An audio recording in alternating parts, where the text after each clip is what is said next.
ماں باپ کے حقوق ہیں, دوستوں کے حقوق ہیں, تو اللہ کے سب سے زیادہ ہونے چاہیے. تو وہ غیر مسلم جو مسلمان ہوا نا, اس نے بتایا کہ سب سے پہلے تو 5 نمازیں ہیں بھائی. ہم اگر اللہ کو مانیں تو اللہ سے ریلیشن تو ہو. تو یہ اسلام ہے جو میں 5 دفعہ مسجد میں لے کر آتا, اور لاتا کتنے بہترین اسٹائل کے ساتھ ہے. کیسے بہترین انداز کے ساتھ لاتا ہے اسلام. یہ بھی ہو سکتا تھا کہ خام خواہ کی قربانی دلوائی جاتی کہ 5 دفعہ تم نے الٹے لٹکنا ہے تاکہ پتہ چل جائے تمہارا اللہ سے کیا ہے, ریلیشن ہے. تو یہ بھی تو قربانی ہوتی کہ نہیں ہوتی, لوگ دلوا رہے ہوتے ہیں. فوج میں نا, جب ہم جو این سی سی کی ٹریننگ کی ہے نا کالج میں, تو وہ فوجی صوبے دار ہمیں ٹریننگ دیتے تھے. تو وہ یہ ثابت کرنے کے لیے کہ میں آفیسر ہوں, بعض دفعہ خام خواہ میں ڈنڈ پہ لو بیٹھ کے, چلو بھائی. اب فوجیوں میں ہوتا ہے نا تاکہ آفس کے آرڈر کو فالو کرنے کا جذبہ پیدا ہو. اب ڈنڈ پیل رہے ہیں, ہمیں پتا تھا بھائی یہ ڈپس لگانے پڑیں گے آپ کو, ٹھیک ہے نا. وہ کہتا ہے جب کھڑے ہو کر دوبارہ لگاؤ. تو یہ سکھایا جاتا ہے فوجیوں کو قربانی کا جذبہ پیدا کرنے کے لیے. تو اللہ میاں ایسے بھی کر سکتے تھے کہ بس الٹے لٹک جاؤ, ٹھیک ہے نا, 5 ٹائم. قربانی دلوائی ہے لیکن ایسے طریقے سے دلوائی ہے کہ اس میں ہمیں روحانی سکون ملے, اس میں ہمارا اللہ سے ریلیشن قائم ہو, اس میں ہمیں لطف اور مزہ آئے, ہماری دنیا بھی سدھر جائے اس سے. ہمیں حکم دیا سب سے پہلے فجر کی نماز رکھی تاکہ مسلمان صبح دیر سے اٹھنے والی قوم نہ بنے. اللہ میاں یہ بھی کر سکتے تھے کہ پہلی نماز 11 بجے, دوسری نماز شام 3:30 بجے, 4-5 نمازیں ایسے کر دیتے. جہلم والی سرکار نے تو کر دی, فجر رکھی ہے اور ظہر کے بارے میں بولا ہے کہ عصر سے 20 منٹ پہلے آپ ظہر عصر پڑھ لیں اور غروب آفتاب ہوتے ہی مغرب عشاء بھی اکٹھی پڑھ لیں. تو یہ عملی طور پر 2 نمازیں ہوئی ہیں, ٹھیک ہے نا. 5 نمازوں کا مطلب ہوتا ہے اپنی تمام مصروفیات کو دوبارہ سے فارغ کر کے نماز کے لیے آنا. ظہر میں آپ سارے کام چھوڑ کے آتے ہو, پھر واپس چلے جاتے ہو, پھر عصر میں الگ سے آتے ہو, پھر واپس چلے جاتے ہو, پھر مغرب میں الگ سے آتے ہو, پھر واپس چلے جاتے ہو, پھر عشاء میں الگ سے آتے ہو. یہ 5 دفعہ قربانی دلوائی جا رہی ہے. اگر اس طرح سے نمازیں اکٹھی کرنے کا اسلام میں حکم ہوتا تو 3 دفعہ قربانی ہوتی, 5 دفعہ قربانی نہیں ہوتی. دیکھو ہم ظہر سے پہلے 4 سنتیں پڑھتے ہیں اور 4 فرض پڑھتے ہیں. ان سنتیں پڑھنے میں کوئی قربانی ہوتی ہے ہمیں؟ اس لیے کہ تو نماز کے لیے آئے ہوئے ہی ہیں نا. تو اگر ہم 4 فرض کے ساتھ 4 عصر بھی پڑھ لیں تو عصر کی قربانی تھوڑی ہی پھر یہ. تو 5 نمازوں کا مطلب بھی 5 ٹائم پہ آنا ہے. اس میں شاپنگ واپنگ ہی تو رکاوٹ بنتی ہے, اور آپ نے شاپنگ کے لیے کہہ دیا ہے. اہل حدیث, حالانکہ اہل حدیث یہ مانتے نہیں ہے, لیکن یہ اس کی عادت ہے جہلم والی سرکار کی کہ کسی بھی مسلک میں کوئی بھی الٹا فتویٰ دے رہا ہوگا نا تو اس الٹے مولوی کو لا کے ہائی لائٹ کر کے مسلک کو بدنام کرنا. تو ایک اہل حدیث کا وہ چلایا کہ ایک اہل حدیث کہتے ہیں کہ میں جب 12:30 بجے شاپنگ کے لیے جاتا ہوں نا اپنی بیوی کو لے کے, تو 12:30 بجے ظہر کے ساتھ کیا پڑھ لیتا ہوں. یہ جہلم والی سرکار کا کلپ میں نے خود اپنے کانوں سے سنا ہے کہ 12:30 یا 12 بجے جیسے ہی ظہر کا وقت داخل ہوا تو ظہر کے ساتھ فوراً کیا پڑھ لیتا ہوں, عصر. حالانکہ قرآن میں سورہ نور اللہ کیا کہتے ہیں, رجال لا تلہیہم تجارت ولا بیع عن ذکر اللہ واقام الصلاۃ. مسجدوں میں ایسے لوگ ہوتے ہیں کہ ان کو تجارت اللہ کی یاد اور نماز سے غافل نہیں کرتی, بزنس ہی اللہ کی یاد. اور اللہ فرماتے ہیں مسجدوں میں ہوتے ہیں. پتہ چلتا ہے کہ کہاں آگے پڑھنی ہوتی ہے, جماعت سے بھی اور اپنے ٹائم پہ بھی. اور اسی شاپنگ کو آپ نے ذریعہ بنا لیا 2 نمازیں اکٹھی کرنے کا, اثر گول کر دیا آپ نے. یہ ہے تفقع اور بصیرت, سمجھتے ہو. اور اس نماز کا اجر خراب کیا ہے جس کی سب سے زیادہ تاکید قرآن بیان کر رہا ہے. تو خیر, تو کیسا ریلیشن ہے, جلدی سے بات کو سمیٹ کے میں ختم کرتا ہوں. سب سے پہلے اللہ کیا کہتا ہے, مسلمان اپنے مسلم ہونا ثابت کرنے کے لیے کہ میرا اللہ سے ریلیشن ہے, اللہ نے کہا کہ 5 ٹائم نماز پڑھنی پڑے گی. اور یہ 5 ٹائم نماز کیوں رکھی ہے پتہ ہے آپ کو؟ کیونکہ وقت میں بہت بڑی تبدیلی ہوتی ہے. اللہ کہتے ہیں جب بھی اس کائنات میں بڑی تبدیلی ہوگی تو سب سے پہلے میرے سامنے سجدہ کرو گے, اس کے بعد اپنے کاموں میں لگو گے. تبھی تو قرآن کہتا ہے اقیم الصلاۃ لدلوک الشمس الی غسق اللیل, نمازوں کو قائم کرو دلوک شمس, سورج ڈھلکنے کے وقت, الی غسق اللیل, اور راتوں کے اندھیروں میں. تو غسق اللیل میں 2 نمازیں آ گئیں, مغرب اور عشاء. یہ دونوں رات کی نمازیں ہیں, لیکن ان دونوں کے اوقات میں بڑا فرق ہوتا ہے. مغرب میں فل اندھیرا نہیں ہوتا لیکن روشنی بھی نہیں ہوتی, بہت زیادہ وقت میں تغیر ہو جاتا ہے. اور غسق جو ہے لیل جب انتہائی درجے کی ہوتی ہے تو وہ عشاء کا وقت جب بالکل کیا ہو جاتا ہے, اندھیرا. آگے اللہ کہتے ہیں وقرآن الفجری, اور پھر فجر کا وقت بالکل ڈفرینٹ ٹائم ہوتا ہے. مغرب کا وقت باقی اوقات سے بالکل مختلف ہے. سورج ڈھل گیا, غروب ہو گیا, لیکن ابھی روشنی ہے, اندھیرا شروع نہیں ہوا. پھر گھپ اندھیرا ہو گیا. یہ کیا ہے؟ یہ بڑا تغیر ہو رہا ہے زمین کے اندر. تغیر سمجھتے ہو؟ تبدیلی, چینجنگ, آسان لفظ استعمال کرنا چاہیے مجھے بھی.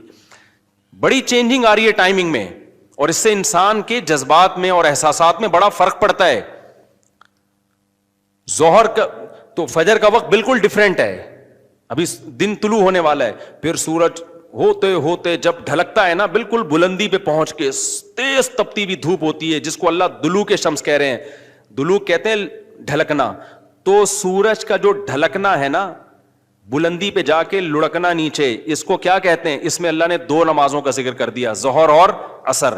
اس لیے کہ دلوک جو معتدبی ہوتا ہے, گاڑی اردو پھر استعمال کر رہا ہوں, معتدبی قابل ذکر دلوک, وہ ایک عصر میں ہوتا ہے, ایک ظہر میں ہوتا ہے. میں نے وہ کلپ ریکارڈ کروایا تھا نا عاقب سعید کو کہ 5 نمازیں اپنے ٹائم پر ہیں, اور یہ قرآن کی عیسائی سے ثابت ہے کہ نمازوں کے 5 ٹائم ہیں, 3 ٹائم کی نمازیں قرآن میں نہیں ہیں. تو اس پہ میں نے کہا تھا کہ دلوک شمس ہے نا, سورج کا ڈھلکنا, تو معتدبی ڈھلکنا, قابل ذکر ڈھلکنا ایک ظہر کے وقت ہوتا ہے, ایک عصر کے وقت. کیونکہ عصر کے وقت 45 پہ آ جاتا ہے, اور ظہر کے وقت بلندی پہ جا کے ڈھلکتا ہے. تو اس کے نیچے کے لوگوں کے کمنٹس آئے ہوئے تھے کہ اگر قرآن کا یہ مطلب ہے ڈھلکنے کے وقت, تو پھر تو ہر وقت سورج ڈھلک رہا ہے. سمجھ میں آیا پاگل کسے کہتے ہیں؟ یہ ہے مجتہدین, یعنی ان کا دعویٰ یہ تھا کہ 3 وقت ہیں نماز کے قرآن میں, ظہر ہے اور عشاء ہے اور فجر ہے.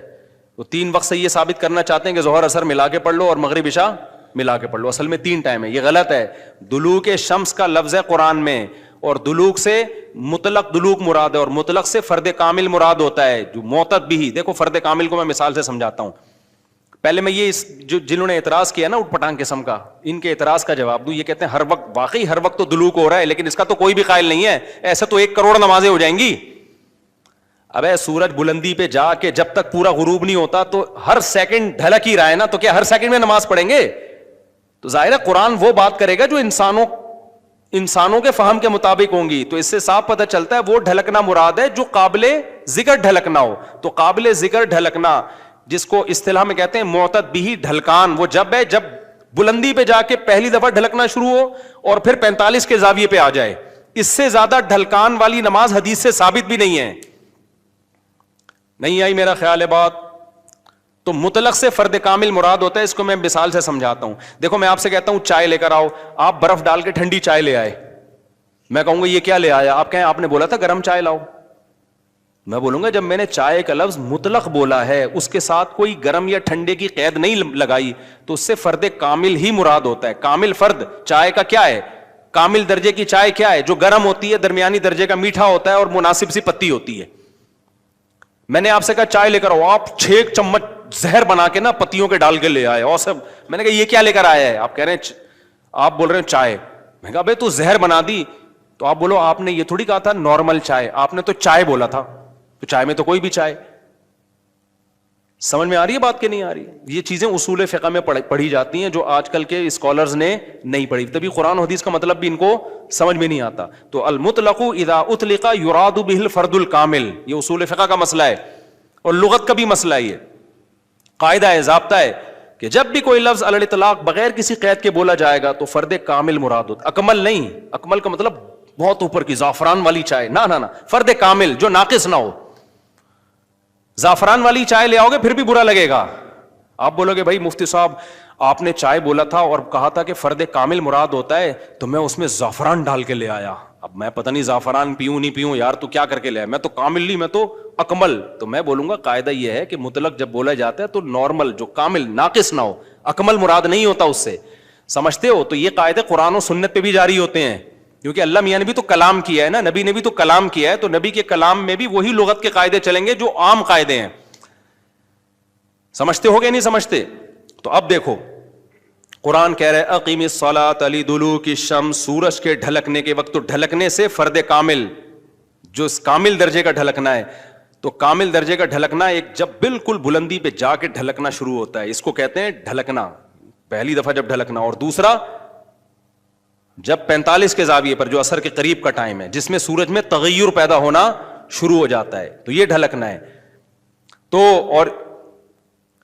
تو اب جب بھی زمین میں کوئی نیا ٹائم داخل ہوتا ہے نا، تو اللہ کہتے ہیں کیا کرنا ہے؟ سب سے پہلے اللہ کا شکر. تبھی علماء نے اصول فقہ کی کتابوں میں لکھا ہے کہ نمازوں کے جو اوقات ہیں نا، یہی نماز کا سبب ہے. سمجھتے ہو؟ اللہ میاں نے نمازوں کے اوقات کو نماز کا سبب بنا دیا. اب اس بات کو بھی سمجھو، اصل میں نماز کا سبب ہے اللہ کے احسانات. نماز جو ہم پڑھتے ہیں، اس کا اصل سبب کیا ہے؟ اللہ کے احسانات. اب اللہ کے احسانات تو 24 گھنٹے ہیں، تو کیا 24 گھنٹے پڑھتے رہیں؟ ظاہر ہے اس میں حرج ہے. تو اللہ میاں نے کیا کیا؟ اللہ میاں نے بولا دیکھو شریعت کا ایک اصول ہے. ابھی کیا تمہیں پورا اصول فقہ بیٹھا کے سمجھاؤں میں، لیکن کیا کریں، سمجھائے بات سمجھ میں آتی نہیں. دیکھو شریعت کا اور کامن سینس کا بھی ایک اصول ہے کہ جب کسی، پہلے میں مشکل اردو میں سمجھاتا ہوں پھر ایکسپلین کروں گا. جب کسی حکم کا مدار کسی حقیقی سبب پہ رکھنا ممکن نہیں ہوتا نا، تو سبب ظاہر پر حکم کا مدار رکھا جاتا ہے. مشکل ہے مجھے پتا ہے، آسان کر کے سمجھا رہا ہوں. دیکھو ہم جو سفر میں 2 رکعتیں پڑھتے ہیں، اس کی اصل وجہ ہے مشقت. کیوں ہم 2 رکعتیں پڑھتے ہیں؟ بھائی ٹینشن ہے سفر میں. اللہ نے نماز کیا کر دی کہ بھائی سفر میں آدمی ایسے راحت میں نہیں ہوتا جیسے گھر میں ہوتا ہے نا. تو اللہ میاں نے کیا حکم دیا کہ بھائی کتنی پڑھنی ہے؟ 2 پڑھنی ہے. تو اصل جو وجہ ہے نا سفر میں 4 کی 2 جو اللہ نے کر دی ہیں، اس لیے کہ سفر میں آدمی اتنی خوشی اور راحت میں نہیں ہوتا بلکہ تھوڑی سی ٹینشن میں ہوتا ہے. لیکن اگر اللہ تعالیٰ یہ کہتے کہ ٹینشن ہی پر حکم کا مدار ہے، تو یہ ٹینشن کم ہونے کے بجائے بڑھ جاتی. وجہ اس کی ہے کہ ہم سوچتے رہتے پتہ نہیں مجھے سفر میں ٹینشن ہو بھی رہی ہے کہ نہیں ہو رہی ہے. بعض دفعہ لوگ سفر میں گھر کی نسبت زیادہ خوش ہوتے ہیں. آپ جا رہے ہو جہاز میں یا ٹرین میں، بڑا مزہ آ رہا ہے آدمی کو، یار اللہ میاں نے تو کہا تھا ٹینشن کی، اب تو ٹینشن نہیں ہو رہی. تو وہمی تو ویسے ہی بڑھ جاتا وہمیوں کا پروگرام نا. وہ تو سارا جو 6 گھنٹے جس کا وضو نہیں ہوتا، وہ یہ کیسے سوچے گا کہ مجھے ٹینشن ہو رہی ہے کہ نہیں ہو رہی. پھر اگر ہو رہی ہے تو کتنے کلو ٹینشن ہو رہی ہے. بعض دفعہ ہو رہی ہے لیکن آدمی کہتا ہے یار اتنی تو مجھے گھر میں بھی ہوتی ہے، یا ہو سکتا ہے نہیں ہوتی ہے. تو اسلام ان بکھیڑوں سے نکال کے اللہ میاں نے کیا کیا؟ بھائی سفر سبب ہے ٹینشن کا، اور ٹینشن سبب ہے نماز کا. تو اصل سبب تو ٹینشن ہے، لیکن اگر ٹینشن پہ میں نے ڈال دیا نا مدار، تو یہ ٹینشن کم نہیں ہوگی، بڑھے گی. لہذا سفر پہ ڈال دیا میں نے. اب سفر ہوگا تو چھوڑ دو، ٹینشن ہے یا نہیں وہ 2 پڑھا کرو. نہیں ہے بات میرا خیال ہے. تو یہ ٹینشن سے بچانے کے لیے اللہ نے کہہ دیا اب سفر میں چاہے انجوائے بھی کر رہا ہوں نا آدمی، تو بھی ہم کتنی پڑھتے ہیں؟ 2 پڑھتے ہیں. اور مقام پہ جتنی مرضی ٹینشن میں ہوں پھر بھی پوری 4 پڑھتے ہیں. تو یہ اصول، اور یہ دنیا میں بھی یہ اصول چلتے ہیں. سمجھتے ہو کہ نہیں سمجھتے؟ تو یہاں بھی اللہ نے کیا کیا؟ اللہ میاں نے فرمایا اصل میں تو تم پہ نماز فرض ہے اس لیے کہ میرے احسانات تم پر بہت ہیں. اب وہ احسانات تو ہر وقت بولو ہوتے رہتے ہیں. اب ہر وقت احسانات ہیں تو اب ہر وقت پڑھتے رہے نماز، وہ تو ناممکن ہے. تو اللہ میاں نے کہا کہ بھائی دیکھو اللہ کے احسانات میں جو تجدد ہوتا ہے نا، جدت آتی ہے، وہ ٹائم کے لحاظ سے آتی ہے. ہماری پوری زندگی کا نظام کس سے چل رہا ہے؟ ٹائم سے چل رہا ہے. تو وقت جیسے ہی تبدیل ہوتا ہے نا، ایک نئی نعمت کا ظہور ہوتا ہے. تو تبدیلی وقت پہ حکم کا مدار رکھ دیا اللہ تعالیٰ نے. ٹائم جیسے جیسے چینج ہوگا تو سمجھ لو کہ اللہ کی نئی نعمت مل رہی ہے تمہیں. تو اس نئی نعمت پہ شکرانے کے لیے تم نے کیا کرنا ہے؟ نماز پڑھنی ہے. تو ٹائم چینج ہوتا ہے. اور تو ٹائم جو ہے نا، اب ٹائم تو 24 گھنٹے میں ہر سیکنڈ میں چینج ہو رہا ہے. تو وہی بات ہے، اللہ نے کہا ہر سیکنڈ میں چینج ہو رہا ہے، لیکن دلوک شمس والا ٹائم اور رات والا ٹائم اور وقرآن الفجر، فجر والا ٹائم، یہ اس میں ٹائم میں بڑا تغیر آتا ہے. تو بڑا تغیر آتا ہے تو نئی نعمت مل رہی ہے. اور لہذا جب نئی نعمت مل رہی ہے، حقیقت میں نہ بھی مل رہی ہو اور حقیقت میں اس سے پہلے بھی مل رہی ہو نہیں، لیکن اب فرض یہ کر لیا گیا ہے کہ جب ٹائم چینج ہوگا تمہیں نئی نعمت ملے گی، اور نئی نعمت ملے گی تم پر لازم ہے کہ اللہ کا شکر ادا کرو آ کے. تو اس لیے علماء نے اس مسئلے کو بڑا اچھا سمجھا, اصول فقہ میں ایکسپلین کیا ہے کہ نمازوں کا جو سبب ہے نا وہ کیا ہے, اوقات کی تبدیلی. جیسے 2 رکعتوں کا سبب سفر ہے, حالانکہ اصل میں نہیں ہے, اصل میں تو کچھ اور ہے, لیکن اب اللہ نے کیا بنا دیا سفر کو. تو ایسے ہی نمازوں کے واجب ہونے کا سبب کیا ہے, وہ وقت میں بڑی تبدیلی. تو یہ 5 ٹائم اس زمین پر ایسے ہیں جس میں بڑی تبدیلی ہوتی ہے, اور ان بڑی تبدیلیوں سے انسان کو اللہ کی نعمتوں کا احساس ہوتا ہے. اگر یہ ٹائم رک جائے نا تو ہماری زندگیوں کی رنگینیاں ختم. صرف فجر ہی کا ٹائم ہو, ظہر میں جو الگ سی انسان کی فیلنگ ہوتی ہیں, عصر میں الگ فیلنگ ہوتی ہیں, مغرب میں الگ, انجوائے کرتا ہے انسان لائف کو.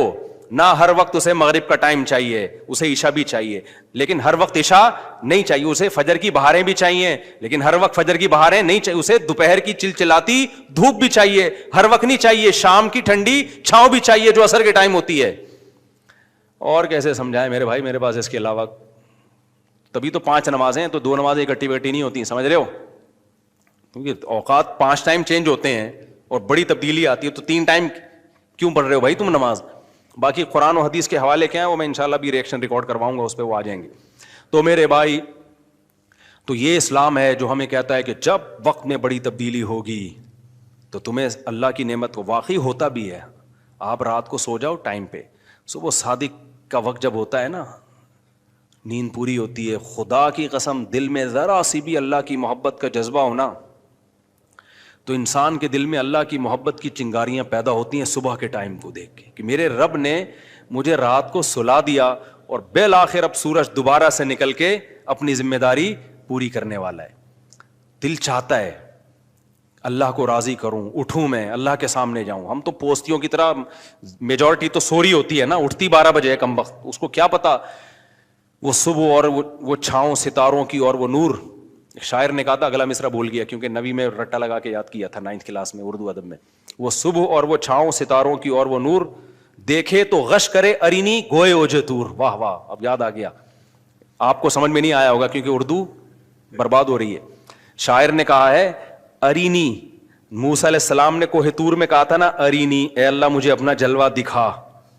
تو گوئے اوجے تور, تور کے پہلو سے جو آواز آئی تھی نا ارینی, تو وہ والا منظر, وہ روحانی منظر ہوتا ہے. وہ صبح اور وہ چھاؤں ستاروں کی اور وہ نور, یعنی ستاروں کی چھاؤں کے بعد جب صبح پیدا ہوتی ہے نا تو وہ کوہ طور والا منظر, روحانی منظر پیدا ہوتا ہے جب کوہ طور سے موسیٰ علیہ السلام کی ارینی کی آواز آئی تھی. یہ شاعروں کا تخیل ہوتا ہے, کوئی میرے پہ توہین کا فتویٰ نہ لگا دینا بھائی. تو فتوے مارکیٹ میں توہین کے آج کل بہت ہلکے چل رہے ہیں. تو ہم اپنے بیان کی طرف چلتے ہیں. تو یہ 5 نمازیں اللہ نے کیا کر دی میرے بھائی, بولو. اصل تو عبادت اسلام میں ہے ہی نماز. اصل کیا ہے, 5 ٹائم دن میں. تبھی علماء کہتے ہیں معافی نہیں ہوتی ہے کبھی, موت تک چلتی رہتی ہے, کیونکہ ٹائم آتا رہتا ہے نا. ٹائم آئے گا تو نماز لازم ہوتی رہے گی, یا تو ٹائم روک لو. ہم جب گئے تھے وہاں ناروے میں تھے نا, تو بہت لمبی رات تھی, تو وہاں ٹائم رکا ہوا تھا رات کا. تو مغرب اور عشاء اور فجر میں ٹھیک ٹھاک فاصلہ ہوتا تھا. فجر 8:45 بجے ہو رہی تھی صبح, اور عشاء میرا خیال ہے 4:30-5 بجے. تو چونکہ ٹائم رکا ہوا تھا نا, مغرب کے بعد عشاء کا وقت, فجر کا وقت آ ہی نہیں رہا, عشاء کا وقت, عشاء کے بعد فجر کا وقت آ ہی نہیں رہا, تو ٹائم رک گیا, تو نماز بھی کیا ہو گئی, رک گئی. ٹھیک ہے, دیر سے پڑھو اب, تو کیونکہ ٹائم چینج ہوگا تو حکم اللہ کا نماز کا آپ کی طرف متوجہ. ہاں, جن علاقوں میں 6 مہینے 3 مہینے سورج نکلتا ہی نہیں ہے, وہاں پھر حدیث میں آتا ہے کہ اس میں پھر حدیث میں کچھ اور ہے, وہ پھر ابھی مسئلہ بیان کروں گا تو بات لمبی ہو جائے گی. یہ ان جگہوں کی بات ہے جہاں دلوک شمس ہو رہا ہے, سورج نکلتا ہے اور 24 گھنٹے کے اندر غروب ہو جاتا ہے, تو وہاں پھر نمازیں کس طرح